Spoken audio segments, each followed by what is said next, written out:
Jai Shri Shri Radha Madhava ki Jai, Shri Shri Rukmini Dwarkadhish ki Jai, Bhakti Bhaktivedanta Swami Srila Prabhupada ki Jai, Samaveta Bhakta Vrinda ki Jai, Grantaraj Srimad Bhagavatam ki Jai. All glories to the assembled devotees, all glories to Shri Guru and Shri Gauranga.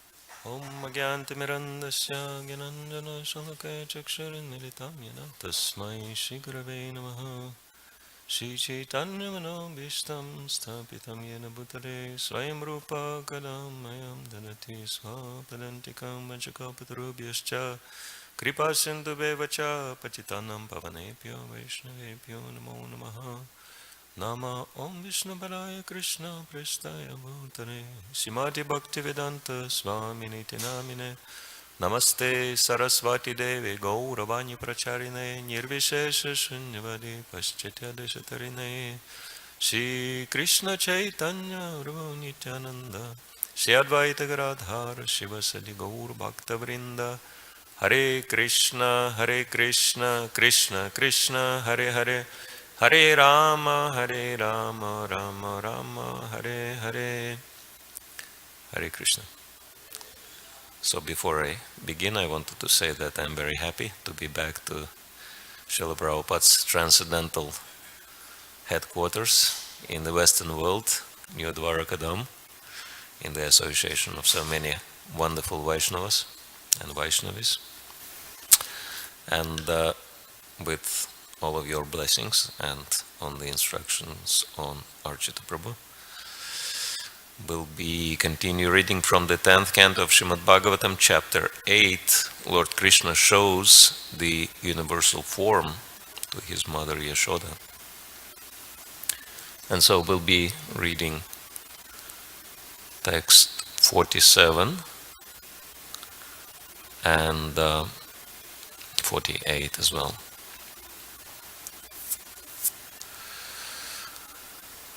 Om Namo Bhagavate Vasudevaya. Om Namo Bhagavate Vasudevaya. Om Namo Bhagavate Vasudevaya.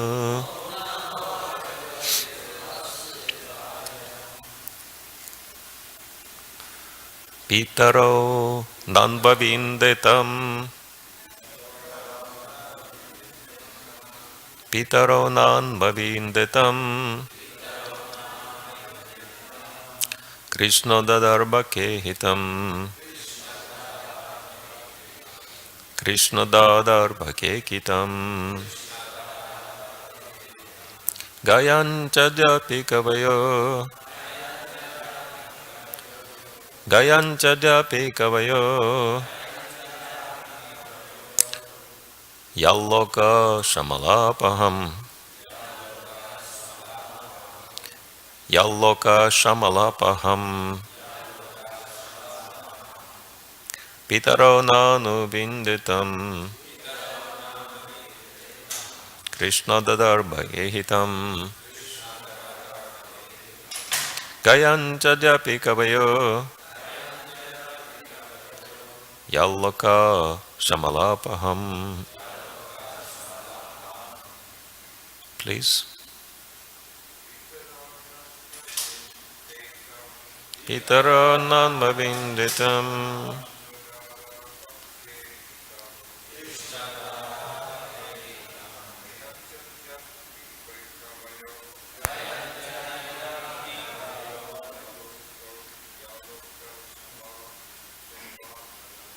Yalloka Shamalapaham Pitaro Nanvavinditam Krishna Dadarbhakehitam Gayanjajapi Kavayo Yalloka Shamalapaham Pitaro Nanvavinditam Krishna Dadarbhakehitam Gayanjajapi Kavayo Yalloka Shamalapaham.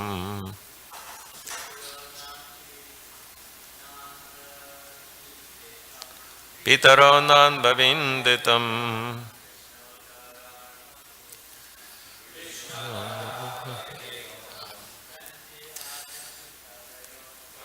Tadyapikavaya. Yalloka Shamalapaham. Pitaro narva vinditam. Krishna darda vahehitam.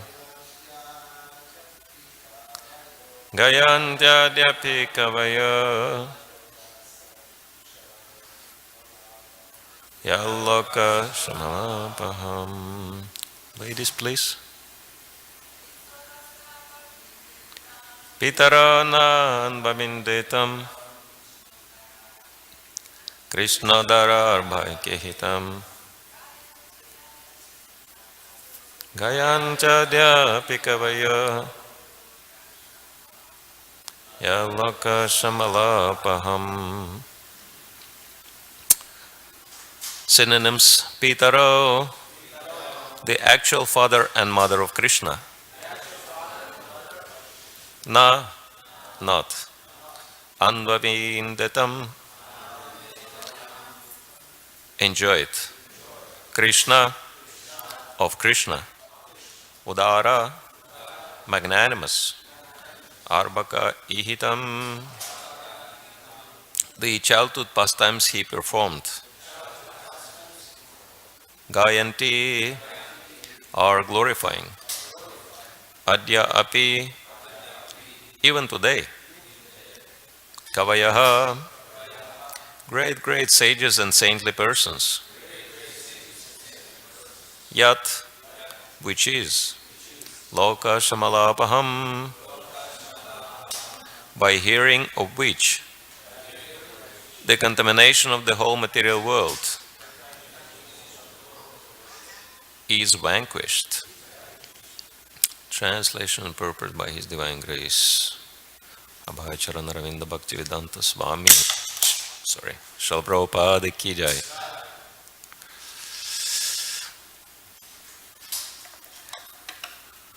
Although Krishna was so pleased with Vasudeva and Devaki that he descended as their son, they could not enjoy Krishna's magnanimous childhood pastimes, which are so great that simply chanting about them vanquishes the contamination of the material world.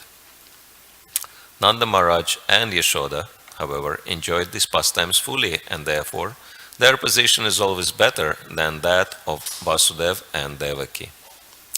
Purport: Krishna actually took birth from the womb of Devaki, but just after his birth he was transferred to the home of Mother Yashoda. Devaki could not even have Krishna suck her breast. Therefore Parikshit Maharaj was astonished. How had Mother Yashoda and Nanda Maharaj become so fortunate that they enjoyed the complete childhood pastimes of Krishna, which are still glorified by saintly persons? What had they done in the past by which they were elevated to such an exalted position? So these are questions only, and there are no answers.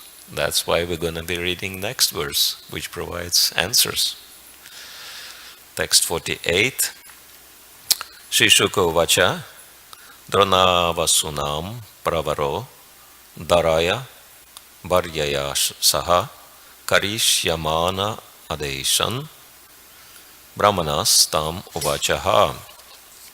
Shukadeva Goswami said, to follow the orders of Lord Brahma, Drona, the best of the Vasus, along with his wife Dhara, spoke to Lord Brahma in this way. Purport: as stated in the Brahma Samhita 537, Ananda Chinmaya Rasa Pratibhavitaphis Tabhirya Eva Nijarasa Rupataya Kalabhi Goloka Eva Nivasat Akhilatma Bhuto Govindamadi Purusham Tamaham Bhajami. When Krishna descends anywhere, he is accompanied by his own associates. These associates are not ordinary living beings. Krishna's pastimes are eternal, and when he descends, he comes with his associates. Therefore, Nanda and Mother Yashoda are the eternal father and mother of Krishna. This means that whenever Krishna descends, Nanda and Yashoda, as well as Vasudeva and Devaki, also descend as the Lord's father and mother. Their personalities are expansions of Krishna's personal body. They are not ordinary living beings. Maharaj Parikshit knew this, but he was curious to know from Shukadeva Goswami whether it is possible for an ordinary human being to come to the stage by sadhana siddhi. There are two kinds of perfection, nitya siddhi and sadhana siddhi. A nitya siddha is one who is eternally Krishna's associate, an expansion of Krishna's personal body, whereas a sadhana siddha is an ordinary human being who, by executing pious activities and following regulative principles of devotional service, also comes to that stage. Thus, the purpose of Maharaj Parikshit's inquiry was to determine whether an ordinary human being can attain the position of Mother Yashoda and Nanda Maharaj. Shukadeva Goswami answered this question as follows. And so we're not gonna read any further. And if you wanna know the answer to that question, you will learn that tomorrow. So this should be an impetus to continue coming to Srimad Bhagavatam. And so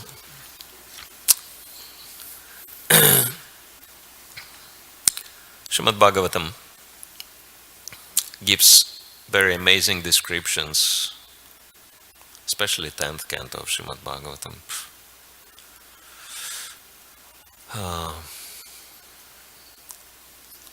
Maharaj Parikshit, in here he says, these pastimes of Krishna, childhood pastimes of Krishna, are so great that simply by chanting about them, that vanquishes the contamination of the material world. So, and of course not only that, but brings a lot of transcendental pleasure, as mentioned in here. And I was just thinking that we're practically in the beginning of the 10th canto, and we're so fortunate. We have more than 80 chapters of pure nectar ahead of us to enjoy.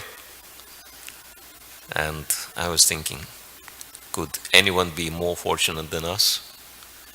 So practically we should be jealous of ourselves or something, that we're so lucky. And Maharaj Parikshit is expressing a lot of interest. He's asking Shukadeva Goswami to elaborate on all the details, and this is what makes that exchange so sweet, that Krishna personally manifests. And this has been described by Lord Kapiladev. This morning we were reading one of those texts Swavas Prabhu read for us, and in chapter 25 of the 3rd canto, text 25, there is a very famous statement made by Kapiladev about the benefit which comes from hearing and discussing of his pastimes. Satam prasanga mama virya samvido bhavanti hrit karna rasayana katha tajjasanada sopavarga vartmani sadaratir bhaktir anukramishati. He uses very interesting expression. He says satam prasanga, and even though it is similar to sadhu sangha, because satam means devotees, same like sadhu, because sadbhava sadhubhavecha, that those who are interested in eternal subject matters, they are called sadhus or devotees. And the other word he is using is prasanga. So we know what is sanga, but what is pra? Pra is the prefix which intensifies the meaning of the word. In Sanskrit it's called prakrishta rupena. Like we have prahlada. We know hlada, like Hladini Shakti, that's the energy of pleasure, which is personified by Srimati Radharani. And pra is intensifying prefix. That's why this boy Prahlad was so blissful that even the ongoing attempts of assassinate him coming from his own father could not upset him. So he was so happy. And so prasanga means very intense sangha, very deep sangha, satam prasanga. When devotees are associating amongst themselves, not just on a formal basis, but they discuss about Krishna because they're really interested. It's heart-to-heart exchange. And then Lord Kapila Dev says, Satam prasanga mama virya samvido.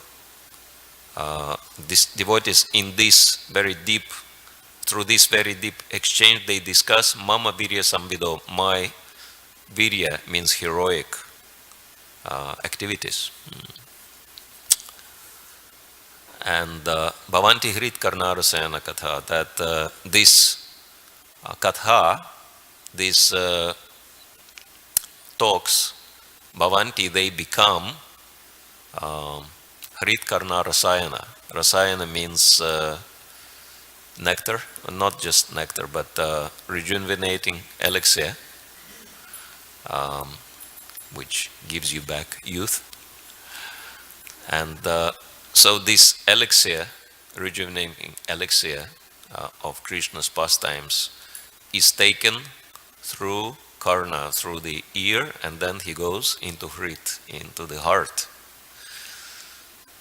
And then what's happening after that? Tadjoshanam ashvapavarga vartmani. Very quickly, devotee traverses the path of apavarga. What is apavarga? Srila Prabhupada explains that material life means 5 things. These are the, what do you call them? Labial consonants in Sanskrit. In Sanskrit, you know, the sounds which you make with the lips. And so there are 5 of those, papha, babha, ma. And acharyas are explaining that each of those consonants is standing for one feature of the material existence, and I'm sure that some of the devotees remember those. So what is pa? Parishrama. Yeah, parishrama means hard work. Materialists are working so hard, like donkeys almost. And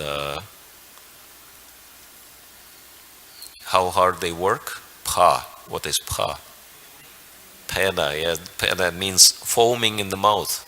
I actually seen that one time, how someone was working so hard that he had foam in the corners of his mouth. That's really terrible. And so they work so hard with the foam in their mouth, and then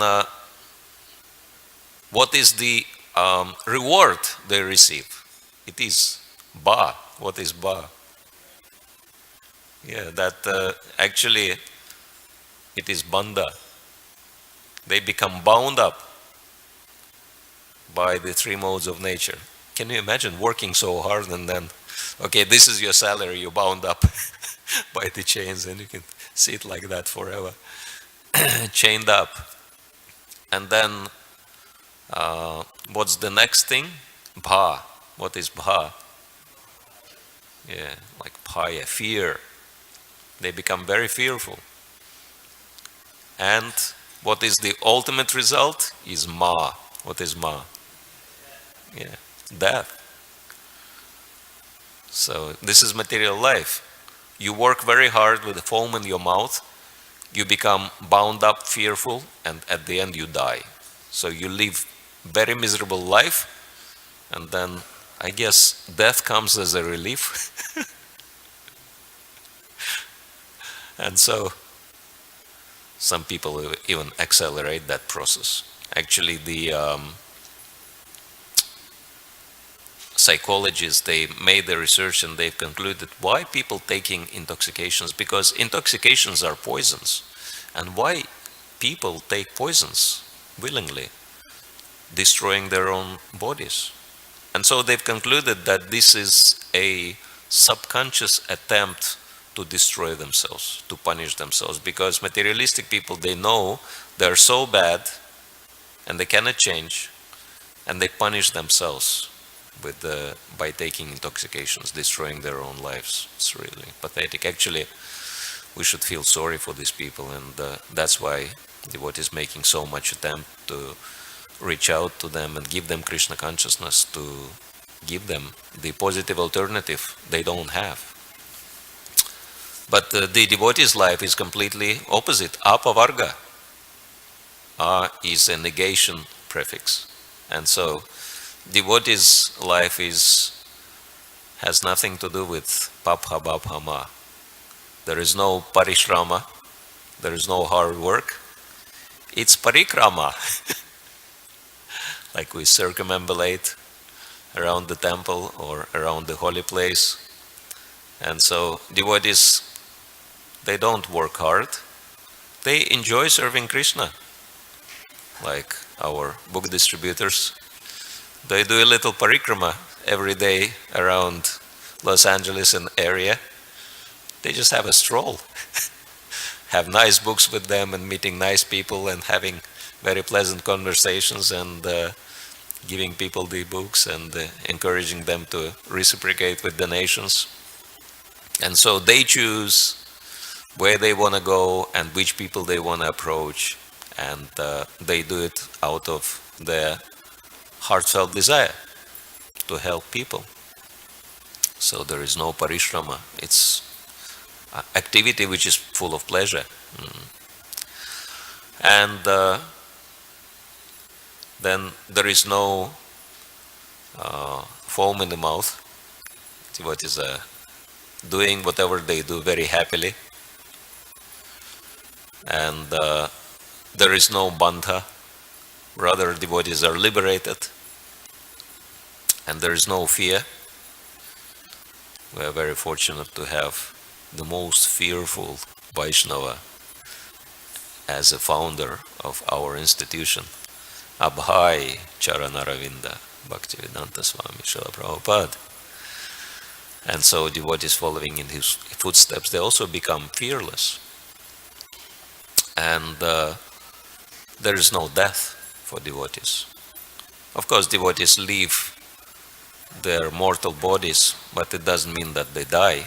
Actually, so-called end of the physical body is the beginning of real life for the devotees, full of eternity, bliss and knowledge. That's why devotees are not worried about leaving their bodies, because they know that they go to much better destination. And so, therefore, devotees' lives are completely opposite to the lives of materialistic people. And thus they advance in devotional service. Shraddha, Ratir, Bhaktir, Anukramishati. One after another, they develop faith, Rati, attachment to the Supreme Lord, and Bhakti, love for Him. And so, primarily, it is happening when devotees are hearing and discussing and thinking about Krishna and His transcendental pastimes. So we are so fortunate that we can enjoy this rejuvenating elixir of eternal life full of bliss and knowledge, and discussing these immortal pastimes. And of course, this question, which or surprise actually Maharaj Parikshit is expressing that why did Krishna leave his mother, his actual mother, Devaki, from whom he took birth, and why did he spend all his childhood with his foster mother and father, Yashoda and Nanda Maharaj. And of course then Shukadeva Goswami describes who were the Nanda and Yashoda in their previous lives as Drona and Dhara, and Srila Prabhupada explains that these are eternal mother and father of Krishna.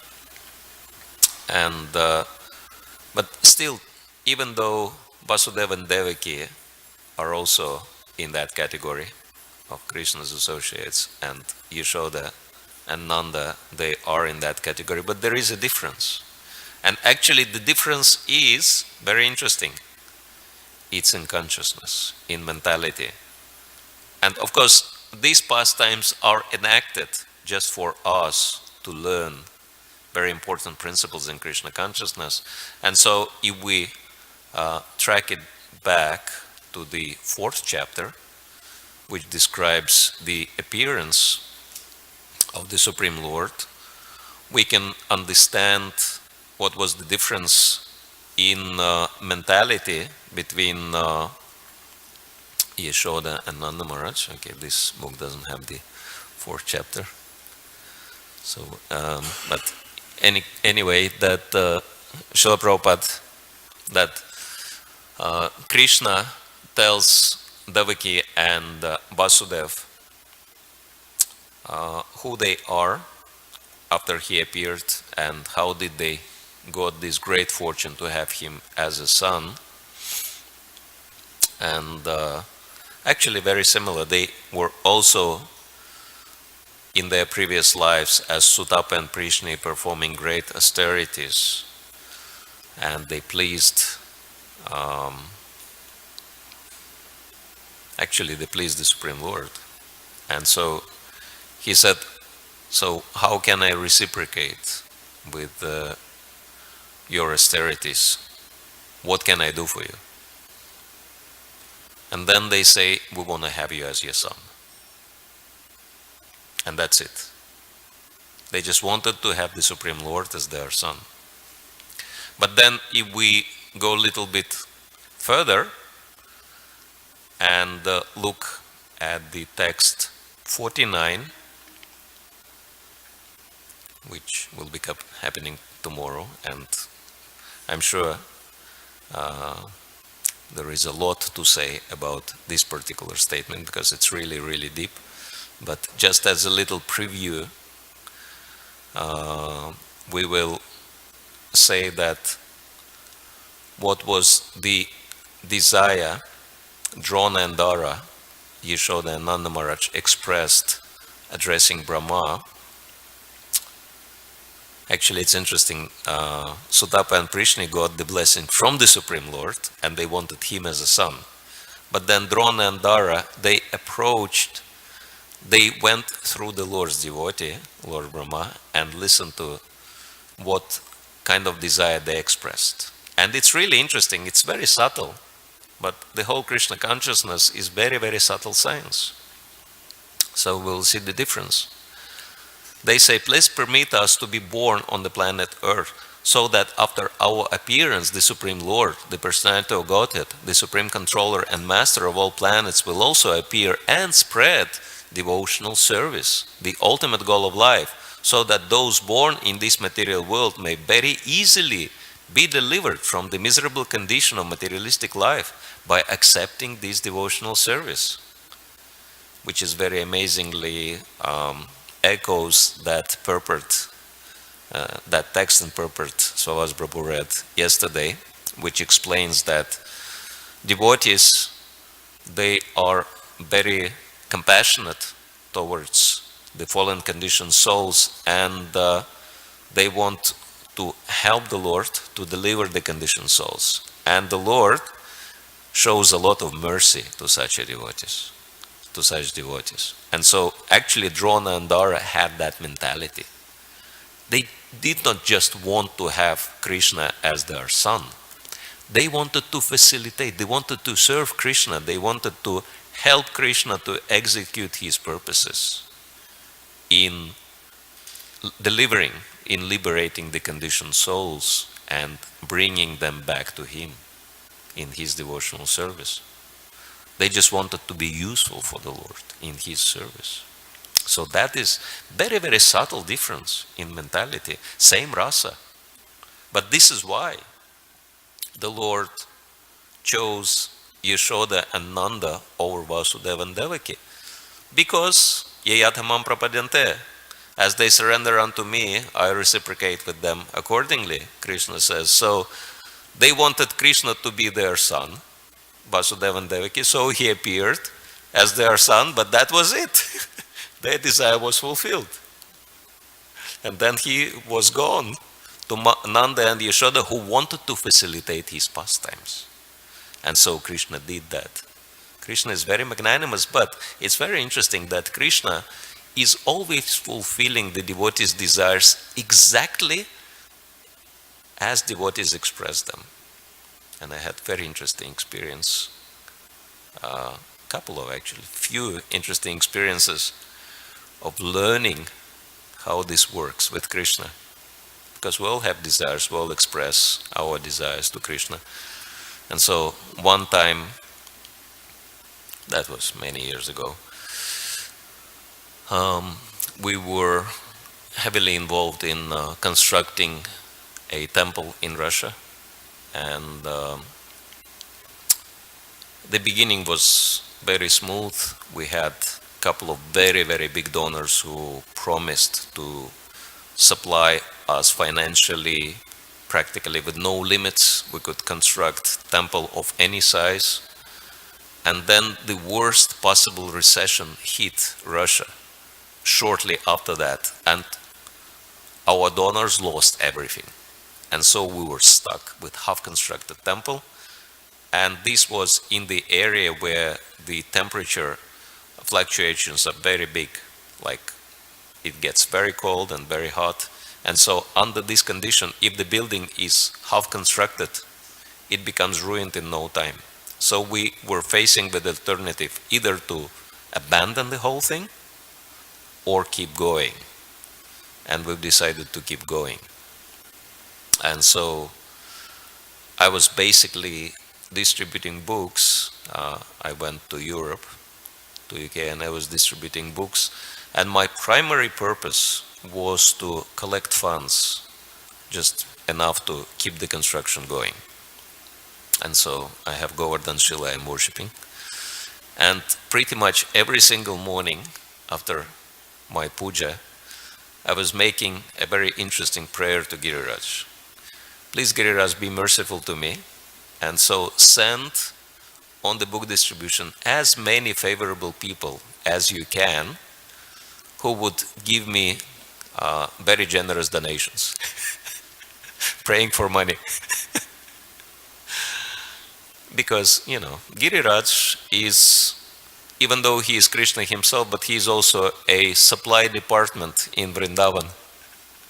So you can actually ask Giriraj for facilities in serving Krishna. And so it was happening. Every single day I was meeting more and more favorable people, and they were giving more and more generous donations. And then it was increasing every day. And I was thinking, oh, that's great. And then I actually started collecting more than double the minimum amount. And then I felt a little bit kind of embarrassed with myself. Why do I pray for money? Does Krishna not know what is needed? Why do I have to remind him? It doesn't make any sense, so I should not be doing that. And then one morning, my prayer was, my dear Lord, I'm sorry I was praying for money all this time. I actually not,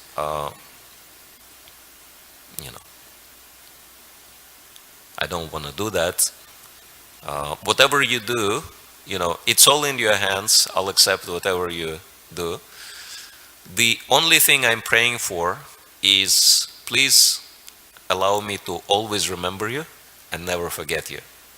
And I went out on book distribution being very kind of satisfied with my pure devotion.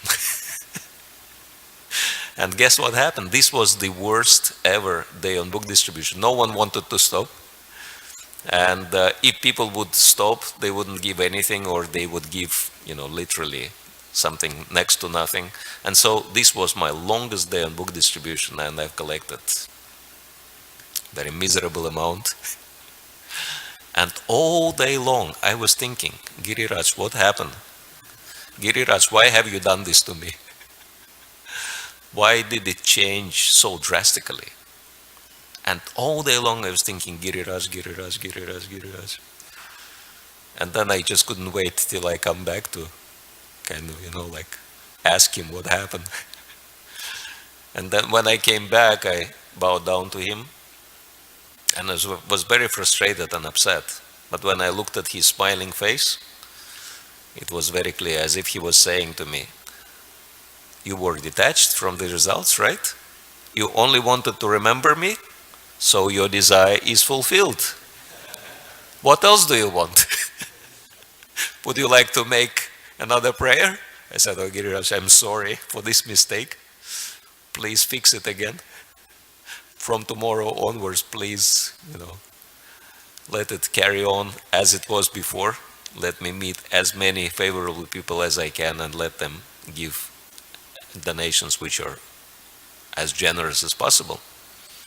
And so, believe it or not, from next day onwards, I was back on track. And so I learned a lesson. If you want a pure surrender, pure devotional service, be ready for surprise. Expect the unexpected. And this was the kind of thing we were supposed to learn long time back. Because, look at all these examples, all these great devotees. We all think, oh, they're so fortunate to have Krishna as their son and have a privilege of directly associating with the Lord and enjoying his wonderful pastimes. His pastimes are so amazing. Just look at the pastime which just has been described, how Krishna shows the universal form to Mother Yashoda, how Mother Yashoda actually heard from Balaram and other cowherd boys that Krishna had eaten earth. And in fact, I looked up on the internet, and it's quite a common thing in rural areas amongst children, that they tend to eat earth. It even has a name. It's named geophagia. That children, they tend to eat clay or earth. And so Krishna just, playing the part of the human child, he also kind of ate earth. He actually did so. And so other boys, they turned him in to Mother Yashoda. And Mother Yashoda was challenging Krishna, so you've eaten earth? And Krishna, of course, as a little child, was lying to Mother Yashoda. No, I haven't eaten any earth. But then you should open your mouth and let me see if there is any earth in your mouth or not. And then Krishna is thinking, oh, my mother wanted to see the earth in my mouth? Okay, no problem. And so he opens his mouth, and Mother Yashoda is seeing not only earth, planet, but the sun and moon and everything. And so it became too much for her, and then she was bewildered. And then Krishna covers her with the influence of Yoga Maya again to help her forget that incident. So we can see that Krishna is just, he is so magnanimous. Whatever you want to see, You want to see the earth in my mouth? Okay, you'll see the earth. And with Brahma, you want to see my majesty, my majestic manifestations as, four-handed Narayan. I'll show you not only one Narayan, I'll show you hundreds of thousands of Narayans. Or to Indra, no, actually to the Nanda Maharaj and the other residents of Vrindavan. They wanted, if you remember, they wanted to perform Indra Yagya. For what purpose? They wanted to get rain, right? And Krishna told them, don't worry about the rain. Don't worry about worshipping Indra for the rain. Just worship Govardhan, you'll get everything you wanted. So they worshipped Govardhan, and what they got? They got so much rain they couldn't handle it. They got much more rain than they expected. And so Krishna used that opportunity to perform another pastime. So we can see these pastimes are quite amazing, but for us to hear about those pastimes and to contemplate on those, but if we imagine ourselves being participant in those pastimes, being in Vrindavan, I mean, in one sense, it's like a horror movie.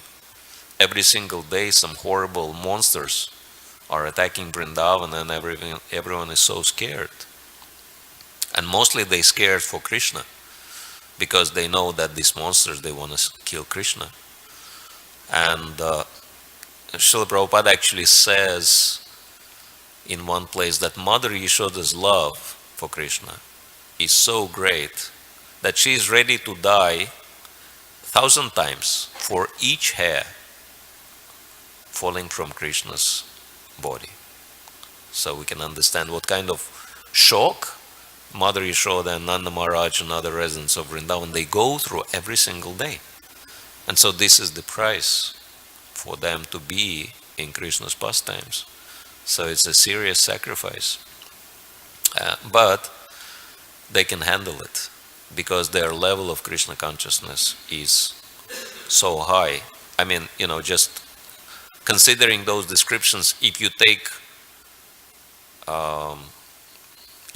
of an ordinary human being, any of those experiences, especially for ladies, that would be enough to have lifelong post-traumatic, what they call it, post-traumatic syndrome, right? So, but they have these kind of things happening every single day. And we never read the descriptions that any of them had any post-traumatic syndromes. So this is their level of devotion. But it's just to illustrate the point that ordinary devotees, they are meant to perform so-called ordinary service, and extraordinary devotees, they can perform amazing feats together with the Supreme Lord. And so there are many points connected to these pastimes, but it's a very subtle science, Krishna consciousness, and it's meant for us to study it very carefully and understand that it's not by imitating. That's why Srila Prabhupada says that anyone who wants to become Yashoda and Nanda Maharaj, that's Mayavad. He says that in Nectar of Devotion. But those devotees who are attracted by Vatsalya Rasa, they're meant to serve Yashoda and Nanda Maharaj in their service, be instrumental in their service, because this is the mood, real devotional mood, which is actually exemplified very nicely by Drona and Dara, by praying that rather than have a result, have Krishna, even such a devotional result as having Krishna as their son, they wanted to facilitate Krishna's pastimes. They wanted to serve. So we can see that the real devotion is always based on this service attitude, service mood. How can I be useful? And it seems like this is the biggest message for us through the Bhagavatam. That's why all these descriptions are given. And this service attitude makes those exchanges between Krishna and devotees so sweet and so attractive that for thousands of years, actually forever, devotees are enjoying just hearing, discussing, meditating on these pastimes. One of my god sisters, she's from Moscow, and professionally she is a scriptwriter for the movies, but as a side hobby, she is a very nice artist, and she depicts Krishna's pastimes in a form of miniatures. And I've heard commentaries made by a couple of senior Vaishnavas that these mini paintings she is doing is not just paintings, but these are deities, because she is capturing the mood so nicely. And just as a way to meditate on Mother Yashoda and Krishna, I wanted to show one of her works. Maybe Sachitana Prabhu can have a look and pass it around. Of course, I would like to get it back at the end, but you can meditate on this work. And so, maybe some of you can add something or correct whatever. Yes, Maharaj, Amala Bhakti Maharaj. Yes. Welcome back. Very nice to see Maharaj back to New Dwarka.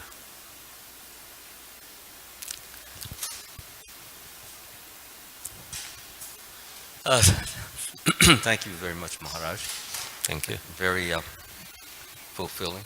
Oh, I thought I keep.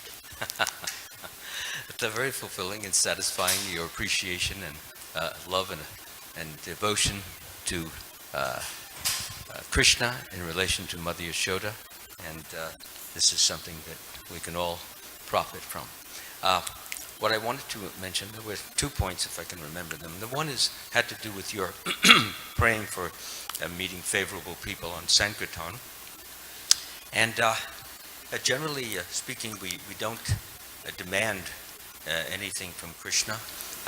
We don't order him. We don't say, I want this, or I would like to have this. Please give this to me. Of course, it's a good desire. There's no question about it. But the way these are usually put together, for example, we have a prayer every morning. My dear Lord Krishna, if you so desire, please send us new Sankirtan devotees. So the preface of if you so desire means that if you want this, please, we would like to have it. But you have the right to decide not to want it. In other words, we don't decide. We're not the orderer.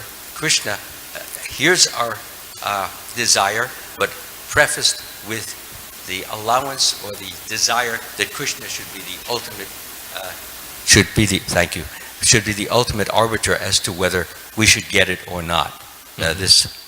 So that was the first point I wanted to make. We cannot demand from Krishna. We cannot order Krishna.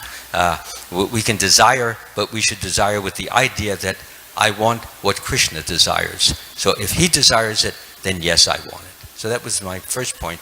And second is a real second is a real quick one, and that is, you had mentioned that many psychologists, they come to the conclusion that people take intoxication because they know it's poison, and they simply want to kill themselves. That may be, but that, in my understanding, is not the main reason why people take intoxication.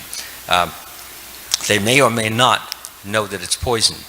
Even if they know it's poison, the most important thing to a person who is taking it is he's suffering, he's miserable, he can't stand living, he needs some relief, he needs some succor. And how does he get it? The intoxication lifts the gloom from what he is suffering, at least temporarily. And that is his fix, that is his reason for going on, that he has some joy, he has some pleasure, he has some high at this point. Of course, the next point is that he then, as high as he gets, he then goes down. Okay? So then when he's down, again, not only does he have the gloom that he had before, but he has more gloom. Because the more you try to enjoy, the more you suffer. They balance one another out. So because the suffering is now even greater, the need for more of the intoxication is greater. So it's a vicious cycle in which a person ultimately may, and often does, kill himself through overdosing, but not through a desire to kill oneself. Really what he wants is joy, he wants bliss, he wants to recover what he intuitively knows he should have, but never gets as a result of his materialistic focus and materialistic understanding and materialistic motivations. So that's all. Thank you, Maharaj. Yes, there is a Russian joke. One man says to the other, "Why are you smoking? Don't you know that smoking is a slow death?" And that man says, "I'm not in rush at all." I'm not rushing. All right. So, thank you all very much. Grantaraj Srimad Bhagavatam ki jai, Srila Prabhupada ki jai, Gaur Premanande.